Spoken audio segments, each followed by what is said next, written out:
Halo Sobat Corong ID. Meski sudah beberapa tahun, Laut China Selatan masih belum mendingin juga.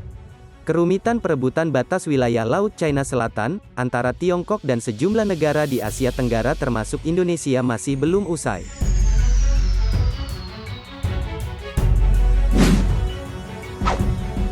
Kita lihat saja bos, di sini China selalu saja menunjukkan dominasinya di wilayah tersebut, dan tak segan mengusik beberapa negara yang berdekatan dengan Laut China Selatan, ya salah satunya negara kita ini. Bahkan bisa dikatakan, kini Beijing menjelma menjadi salah satu negara dengan kekuatan militer terbesar di dunia, dengan skala kekuatan militer China yang kian meningkat. Otomatis kecamuk sengketa wilayah di Laut China Selatan juga ikut meningkat. Sahabat sekalian, diketahui saat ini China tengah menggandakan lebih dari 2 kali lipat anggaran pertahanan resminya, selama satu dekade terakhir menjadi sekitar 1,3 triliun yuan untuk tahun 2021. Angka yang fantastis kan? Bahkan para analis telah memperkirakan, bahwa mereka membelanjakan jauh lebih banyak untuk pertahanan, daripada yang dilaporkannya secara publik. Bukan hanya itu saja, rupanya mereka juga memiliki banyak investasi di perusahaan pertahanan milik negara dan sektor swasta, yang pasti untuk memperoleh teknologi baru bos. Mungkin kebijakan China ini bisa kali ya sedikit dicontoh oleh pemerintah Indonesia, menurutmu gimana? Komen di bawah dah.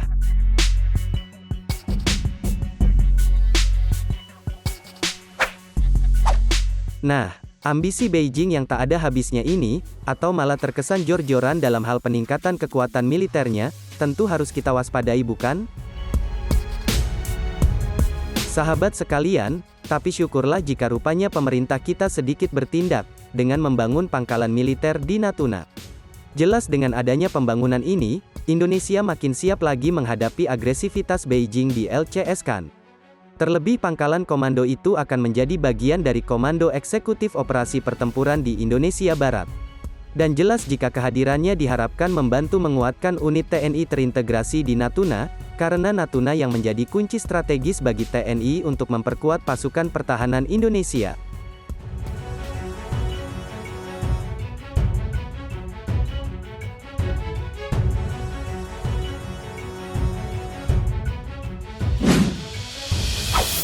Sahabat sekalian, jika admin bertanya, kalau misal Indonesia terlibat perang besar bersama dengan China, nasib kita akan bagaimana? Coba deh kalian jawab di kolom komentar, ya tujuannya buat sharing aja sih. Karena tercatat dalam situs Global Firepower, Indonesia menempati peringkat pertama militer terkuat di ASEAN. Ya memang jika kita lihat dari kuantitas Indonesia pantas memiliki militer terbesar di ASEAN, karena wilayah negeri ini yang paling luas di ASEAN. Namun nyatanya, hingga kini TNI belum mencapai kekuatan terbesarnya bos, karena TNI baru hendak menuju ke titik kekuatan pokok minimum. Ya jika kita bandingkan dengan negara Asia lainnya, bangsa ini belum cukup kuat. Kita ambil contoh deh, bandingkan dengan India, Jepang atau bahkan Korea, entah itu Korsel ataupun Korut yang memiliki kekuatan tempur mematikan. Jujur saja masih belum imbang bos, bukan maksud admin jelek ya, namun kita berbicara pada kenyataan yang ada saja. Meskipun demikian, militer Indonesia juga hebat kok, lihat saja pencapaian militer Indonesia yang baru di tahap minimum saja, sudah mampu buat kawasan panas dingin.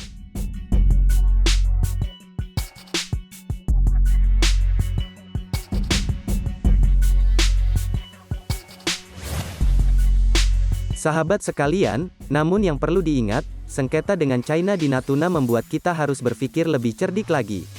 Pasalnya negeri itu telah lama mempersiapkan ancang-ancang bila hendak ribut dengan Indonesia.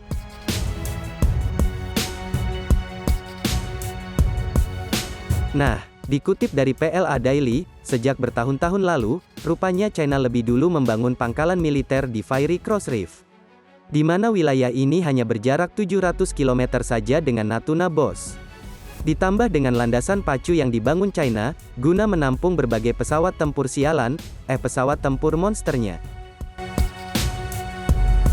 Belum lagi pembom nuklir strategis Sian H-Seri 6 juga ditempatkan di sana, lengkap sudah bos, di mana pembom nuklir tersebut akan siap menjadi tulang punggung kekuatan serangan China di Pasifik, untuk mendukung kekuatan Beijing yang masih kuat. Bahkan, kabarnya H-Seri 6 itu mampu terbang menyasar Pulau Kalimantan, Sulawesi, Sumatera ataupun Natuna bosku. Itu baru radius tempur. Jikalau H-Seri 6 membawa rudal balistik nuklir Dongfeng atau rudal supersonik CJ-1000, ya wassalam lah bos.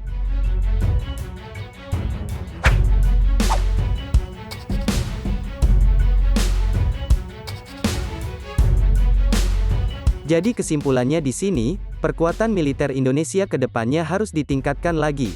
Jangan terpaku dengan peringkat sebagai militer terkuat di ASEAN. Perlu diingat jika kekuatan tempur kita masih belum sebanding dengan China. Lantas bagaimana menurutmu terkait hal ini? Silahkan tulis komentar kalian di bawah dan sekian dulu video dari admin, terima kasih.